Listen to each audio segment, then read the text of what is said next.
Здравствуйте, дети! Здравствуйте! Сегодняшний урок я хочу посвятить героям. Наша республика славится сильным боевым духом. У нас были, есть и будут герои. А вы знаете героев? Да! Наш дядя Евсей Филипп Александрович стал героем Российской Федерации. А кто это такой Филипп Евсеев? Филипп Александрович Евсеев, российский военнослужащий, родился в селе Кюндее Султанского улуса. Его папа дал ему имя в честь дедушки, который был награжден медалью за победу над Японией.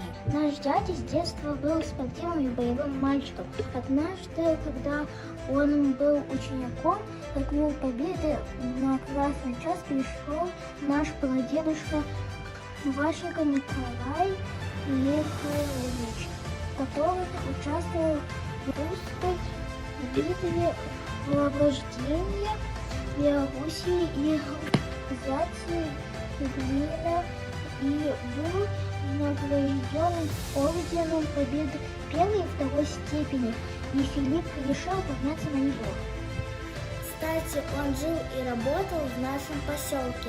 В августе 2023 года указом президента Российской Федерации за мужество и героизм Филиппу Александровичу Евсееву присвоено звание Героя Российской Федерации. Откуда вы это все знаете? Мы прочитали эту книжку. У нас есть и еще герои из нашей республики. О них и о Филиппе Евсееве вы можете прочитать в книге Жарой уолаттар быт гос астыра уонна хорсун быгылыра. В этой книге юные читатели узнают, как озорные мальчишки, бегавшие когда-то с игрушечными автоматами, стали мужественными защитниками Отечества и героями настоящего времени.